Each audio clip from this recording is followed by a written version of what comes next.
Welcome back to Jay's Smokehouse. I have a special treat for you today. That interview I've been telling you about with a licensed clinical social worker. And now he's going to go ahead and give you a disclaimer. Good afternoon, Jay. Thanks for having me. Today is June 4th, 2022.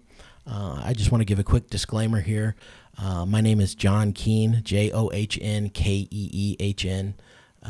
You can find my credentials online. I am licensed in the state of Illinois as an LCSW and a CADC. That's licensed clinical social worker, certified alcohol and drug counselor. Again, you can look up my information online. And just for legal purposes, I want to state that I give permission to Jay's Smokehouse Productions to use this recording for any purpose, including financial, and I make this decision of my own free will. And we'll get back to the medicine question here in just a minute, but let me make a point about, we've known each other for quite some time, and I think that's an important piece of this conversation is that people know kind of the context of who's asking you these questions. And we grew up together, we knew each other our whole lives, and we're very good friends. We've kind of moved away from each other, but stayed in touch.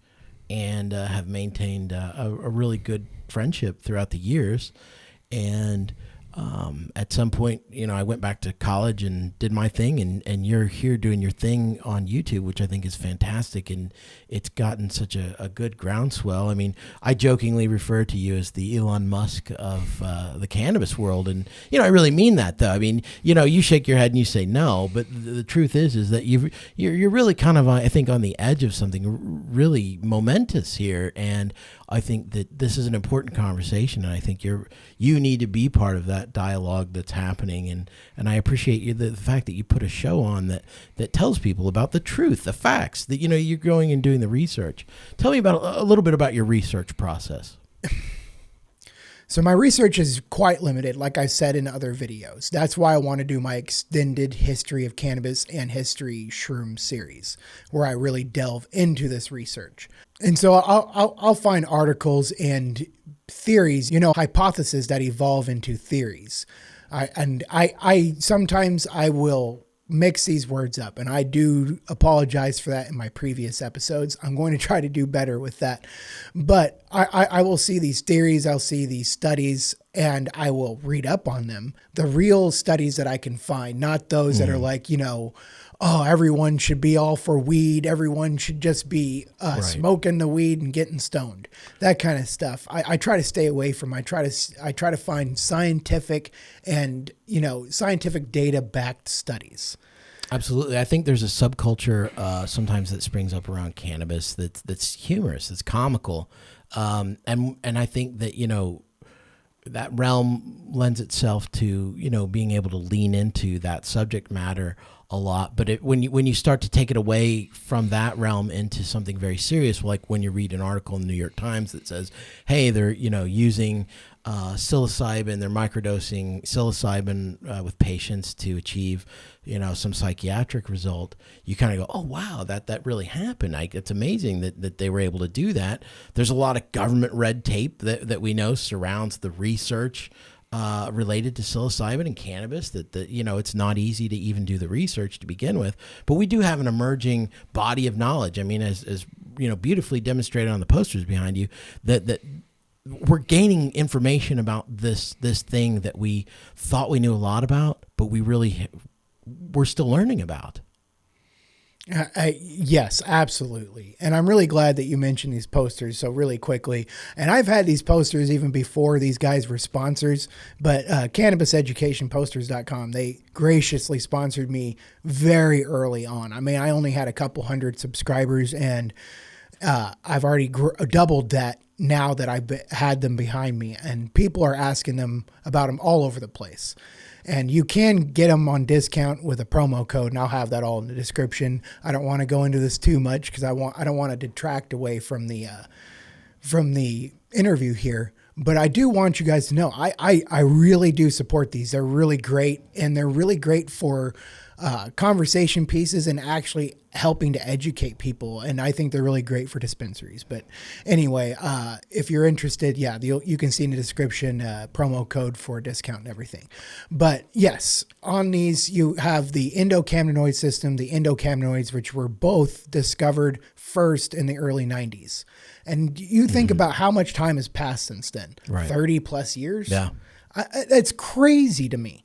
It's crazy to me that it's still stigmatized so much and people don't know this information. And it's out there. Yeah. It's out there. And the amazing thing is how much disinformation floods that information. Absolutely. I think that you really do have to re-educate yourself a little bit on cannabis. I know that, and I'm going to jump around a little bit here, and I appreciate you being so gracious and letting me kind of jump around, contextually quite a bit.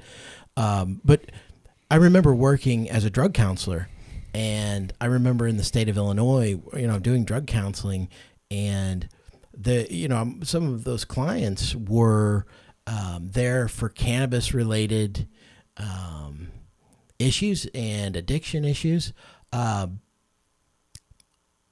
Illinois was talking about legalizing cannabis, and I asked the supervisor, what is that going to mean for how we approach the conversation that we have with our clients about, cannabis? How do we say we're going to legalize it on the one hand, and keep it sort of in the dark ages on the other hand? And, how does that, what do we do with that in terms of treatment? That's a complex question. And that's exactly what got me into psilocybin at the same time. I mean, I saw this study, or it was an article, and it was talking about, and it was backed by scientists saying, because this girl, she did this experimental study, I believe, at Johns Hopkins. I'll try to find the study and put it in the description. Mm-hmm. But this girl, she had been on medication for depression for many years. I mean, tons. I think they said something like 10 or 20 medications. Wow. And she went on psilocybin twice. Mm-hmm. 2 times she was microdosed, and she said she was happy and had no feelings of depression. Yeah. Kind of a life-changing experience. That's 2 doses. Yeah. As opposed to medications for the rest of your with life. Complex, often cascading side effects, and drug interactions within, if you're taking 20 medications, and I think, again, I'm not a physician. This isn't my subjective anecdotal opinion, but taking 20 medications seems like, if you look at the drug interactions on the side of the box of every medication of 20 medications, you're talking about an incredible array of potential side effects. Mm-hmm. Whereas, like you say, the microdosing twice, and it has, so many limited or fewer side effects. That's pretty incredible. It's a powerful testimony to what they're doing. Now, let's circle back if we can, because we've kind of gotten back around to this medicine idea, centering more on cannabis, less on psilocybin. But talk to me a little bit about cannabis as a medicine versus this recreational substance that we use just to feel intoxicated and fun. So, and we all know, I'm not trying to diss getting stoned. I'm really not.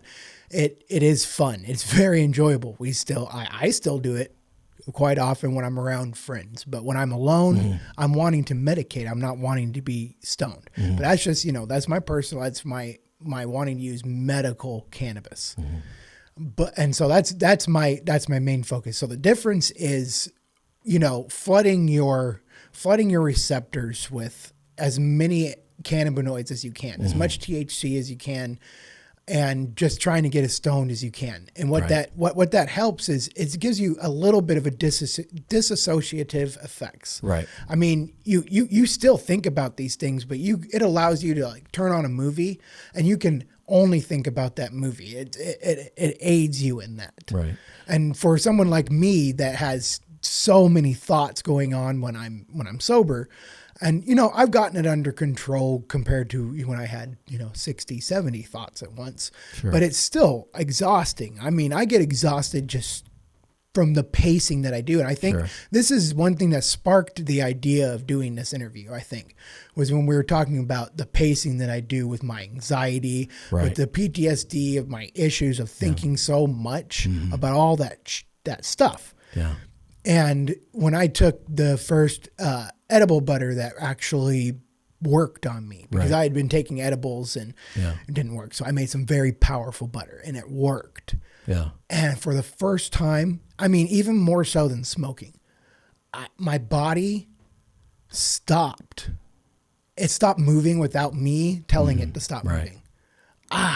You reached a point of like a cessation of symptoms. It's so hard to explain. It's like, Had you felt that way before? when I was younger, Yeah. I honestly, the first time you have sex, or I mean, right when you start having sex, that rush of endorphins, Sure. the rush of dopamine you get, Yeah. getting wanting to have sex, having sex, all those feelings just right at once. Right. That's equating to how it felt, Yeah. and it wasn't pleasure per se; it was relaxation Right. that gave me pleasure. So let me back up just a little bit for context here for the audience. Having known Jay for a long time, I would say that probably, and again, this is just my opinion, some mild undiagnosed, maybe attention deficit or ADHD, something along those lines. I'm not trying to get too heady here, but yeah, I mean, definitely you like with the leg bouncing and some of the other stereotypical things that we see with people that have like high anxiety, and certainly, the places you've been and the places you've gone and the things you've done in your life that have been extraordinary. And we can get into as much of that or as little of that as you want to, but the idea is that you've had some experiences that have left you feeling even a more heightened sense of all those things. Correct? Yes. Yeah. And so what you're telling me is that at some point in your subjective experience, you created a substance with this legal growing in nature plant, right? This natural plant, you created a substance in your own home that allowed you to achieve a cessation of your symptoms. Yes. I mean, think about that for just a minute. I mean, that's pretty incredible. That's almost like being, at at a pharmacy. You know what I mean? Like you're your own pharmacy at that point. It You know what absolutely I mean? is. I mean, these plants make it so you can grow a pharmacy. Not only marijuana, there's so many plants, natural growing, that can really help. That we've lost the information, and we're regaining that information. I mean, Right. indigenous peoples, Yeah. when you find out how much medication, and it actually works, it actually helps. Right. It's amazing. Even just a dandelion, how much it can help. And we won't get deep into the The herbalist mentality. sure. And there's I think there's a lot of good movements that have happened. In our lifetime, we've seen a lot of weird things kind of crop up. I remember that coffee was good for you, then it was bad for you. It was eggs or something. I mean, that information changes throughout time. It seems like, and so there's always sort of a level of maybe not distrust, but maybe distrust in the information that we get about medicine and science in the United States specifically. And there's a lot of misinformation, it seems like.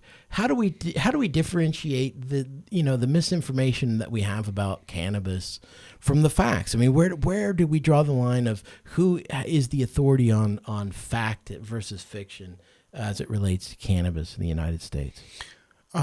Scientific discovery. Okay.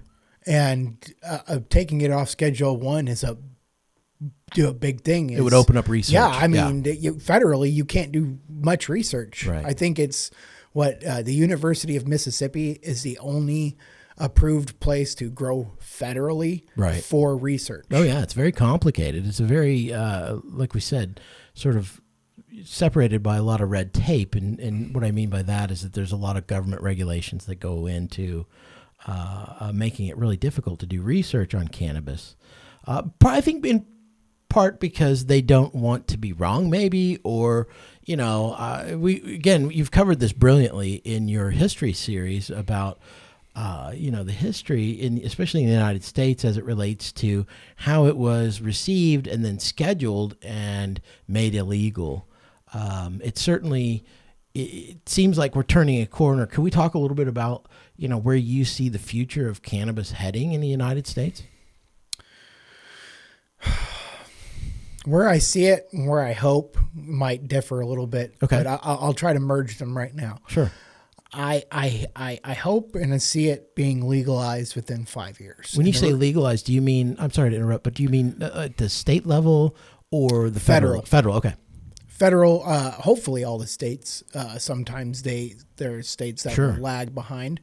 But I think they'll start to see, especially why I think the federal government will, is they see that it's being legalized in Europe, all over the place, South Africa. Access is growing tremendously. And they're getting taxes. Oh, yeah, certainly. And the federal government doesn't like to miss out on taxes, do they? So absolutely that's not. why I see it being legalized. Yeah. The more difficult thing will be getting it decriminalized. Oh, gotcha. That's where it comes into play, is being able to grow it yourself. I see. Yeah, because if you can grow it in your own backyard, then you don't. It's harder to tax, and boy, doesn't that take us all the way back to like the Boston Tea Party kind of in United States history and.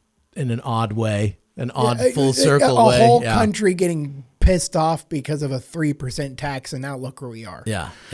But anyway. And if you're not familiar with the Boston Tea Party, go look it up and read about that. That's an interesting part of American history. So I just asked you about where you saw cannabis, in sort of the near future in the United States, and your hope for, decriminalization and legalization.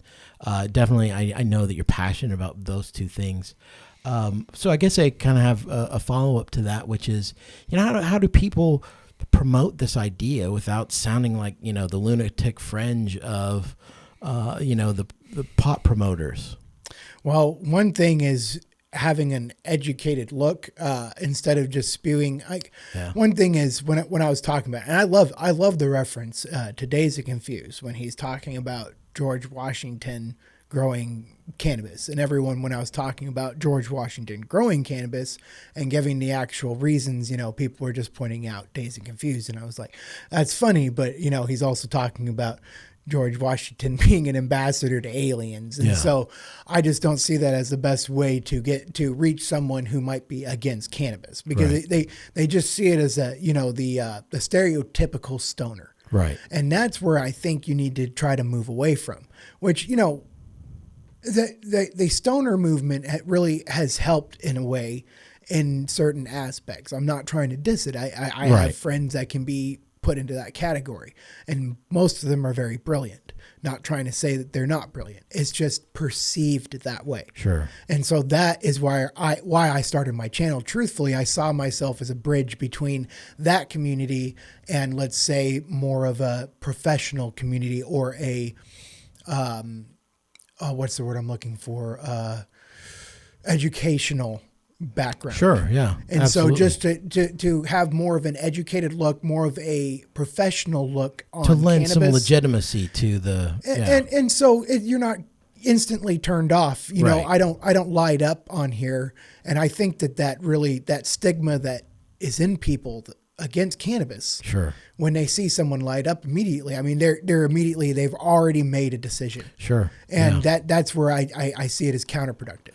I agree. I think that, and I think that's why I've been, really proud of the, if I may gush a little bit here, I've been really proud of the channel that you've created, because it is a very clean look. It's a, a very educational look. It has a lot of the finer points. I think that if I wanted to educate someone who disagreed with me about cannabis on the merits of it, I would point them in your direction. Say, hey, watch a few of his videos and just listen to what he talks about. And, he makes a lot of sense in terms of not only the history, but the the way it's changing and developing, especially in the United States, obviously. But I think you have a sense of where it's at, obviously a little bit in Europe and what's going on in the world contextually. Do you spend a lot of time? I mean, do you get online and do a lot of like looking for articles? What do you read when you're thinking about doing this show and you're preparing for a segment? What's going on in terms of your reading and how you ingest this information?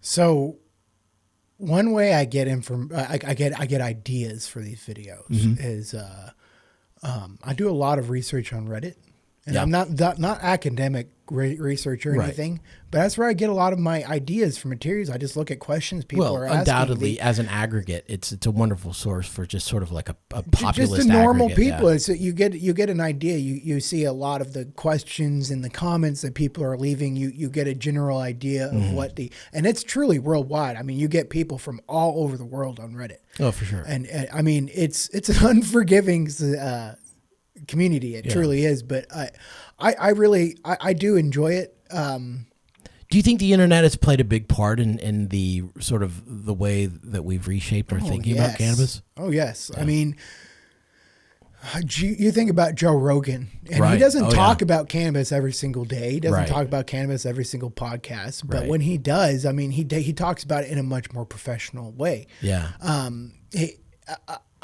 He does it in a less professional way in as that he'll smoke on his podcast, which no problem. When I go to someone else's podcast, I'll probably smoke on their program just because it's their platform, not mine. On my platform, I don't want to do the smoking. If somebody wants to come over and do it themselves, I might entertain that thought. I'm not sure yet. Yeah. But like I said, I want my channel to be something where, and I had a subscriber say this very early on. I think I had like 40 subscribers. And he said, I love your channel because I can share your videos to people like my parents, and they're not instantly turned off. They'll actually watch for a little bit because I'm not smoking. Sure. And so they'll listen to what I say. And the fact that I actually leave, I leave links to where I'm getting some of my information so that people can look it up themselves if they want to. And it seems that some people are enjoying that I'm actually letting you check my work. Yeah, I think that lends a lot of, again, that sort of innate legitimacy of what you're talking about. Even though it, again, may be subjective, it's backed up by more recent information that's been sort of distilled from the internet or other sources that give you a bigger, broader picture than we had, say, even 10 years ago. I mean, you and I grew up in the same area. You and I grew up in a part of the world where it was not readily accepted. We did not grow up in Southern California. And it certainly shapes the perception that you have about the use of it. It changes the way that you are willing or not willing to change, your ideas about cannabis. Can you talk about that a little bit? Well, what you just made me think about is how many people actually use cannabis. You'd be surprised at how many people that actually work that actually use cannabis. Sure. A lot.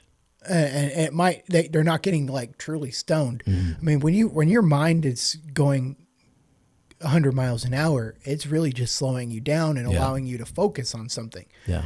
And a lot of people get a lot of work done on cannabis. And I think a lot of those people are not as vocal as stoners.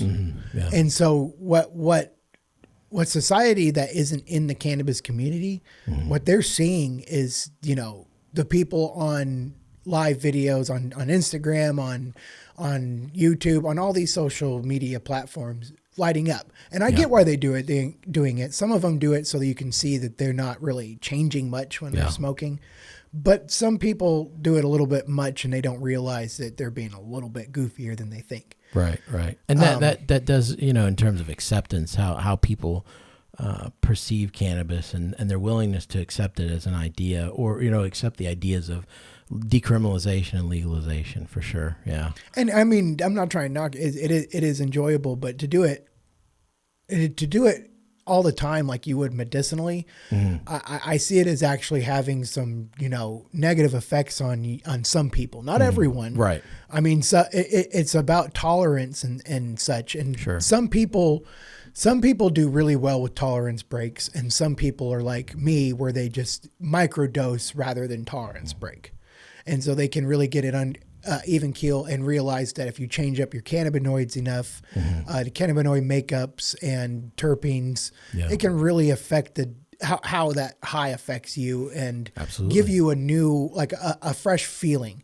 And so having a couple strains at once can really be beneficial to those wanting medicinal cannabis. Okay. Because when you do it a lot, you'll really get, it's like you get numb to it or your body gets used to it. Sure. And that's why, like, sometimes you'll get a new strain and you're like, oh my gosh, I feel like I just smoked for the first time in a month. And that's, I mean, it's not, there is proof like in the big book of terps and what they're learning about cannabinoids, but it's not well known. And a lot of people are doing a lot of pushback on this. Right. But I mean, if THC worked, if it was just about THC, then every cartridge would affect you the exact same way. Right. And Exactly. they don't. Yeah. And they strip most cannabinoids from that distillate. I mean, it's usually 80 to 90 something percent THC. Yeah. And so it's mostly terpenes that are affecting that. But a lot of people want to say that terpenes, they don't think terpenes affect. It's just a taste. And I'm like, I mean, what's the difference between indica and sativa when it's just THC? Right. And let me ask you this real quick. When you say cartridge, just for, an audience that's kind of like me that may not have a lot of experience, what are we talking about here when you say cartridge? Okay. Cartridge is extracted distillate. So you extract from the plant to get oil, and then you will isolate out of that oil the distillate or, the specific cannabinoid. Here you do it with heat and pressure and vacuums. I'm not going to go into all of that right now. Sure. I don't want to, go into a process I That's shouldn't a different be going video. into publicly. But you make that distillate that way. And so what that distillate is almost usually, pure THC. You can sometimes have one, maybe two cannabinoids with it. Right. But it's mainly THC, and then you mix it with a terpene and you put it in a cartridge where you vaporize it. Right. You have a little battery and induction heat. It creates a vapor, just like a vaporizer cigarette. So you're technically not getting like at all or not as many carcinogens as you would smoking out of the plant. And so some people like the safety of that. I feel it affects my lungs a little bit more than flower. I don't know why, but I prefer flower for the full cannabinoid, the full spectrum effect. Why do you think people like carts? I mean, is it just cartridges? Do you think because they're transportable, they don't stink, you can carry them anywhere, nobody really notices them? I mean, is it just convenience? It's hard for me to say. Just because I have such a high tolerance and most cartridges don't do a whole lot for me. Right. And if they do, it only lasts about 10 to 15 minutes. Right. That's why I typically don't like them very much. But you have to keep going back to the cartridge over and over again. They get really messed up on it, really fast. I think it's just a rush of THC into their system, and they like that rush of and that dopamine effect that it gives you, I guess it's not dopamine, but that what's the word I'm looking for? Endorphins? Yeah, the release of endorphins, that effect it gives you. Okay, just checking the battery. Yeah, I've got a big one coming up here. I've got a big question. Okay. Do you want to transition? I think we're going to go ahead and take a small break. Okay. We'll come back. Jot down. Sorry, go ahead. You're fine. We're going to take a quick break, and we'll come back, switch out our power supplies, and stretch our legs, and we'll be right back. Now, if you enjoyed this episode or you learned anything, please leave a like and a comment and let me know what you think. And also, don't forget to subscribe and hit that bell button so you can stay up to date with videos coming out in the future. And now, as always, Jay is going to go smoke a J.